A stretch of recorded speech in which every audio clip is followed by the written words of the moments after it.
আমি একদিন গাড়িতে বসছি আর বলছি স্যার আমি তো খুব বিপদে পড়ছি, এরকম বিপদটা আর বলি না, বিপদের কথা বেশি বলতে নাই, এই কারণে আমাদের জীবনে বিপদ বেশি না সুখ বেশি? সুখ বেশি।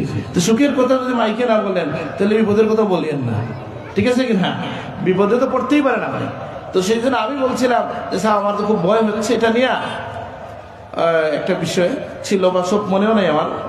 তা আমি বলছি আমি 10,000 টাকা একটু সৎকার করতে চাই। আর কথা বললে বলে গাড়ি থেকে নামার পরে বলছে স্যার তোমার টাকাটা খুব খামো লাগবে, খুব কাজে লাগবে। স্যার বলে তোমার সাথে যে তোমাকে সাথে নিয়ে যে ঘুরলাম গ্রামে, একটা জিনিস লক্ষ্য করলাম যে এই আগম মাসের সময় অগ্রহায়ণ মাস আছে না, অগ্রহায়ণ মাসের সময় দেখলাম কোনো কোনো ঘরের, সব মানুষের ঘরে নতুন ধান চাল আছে, আর কিছু মানুষের ঘরের সামনে খের নাই, তার মানে নতুন চাল উঠে নাই।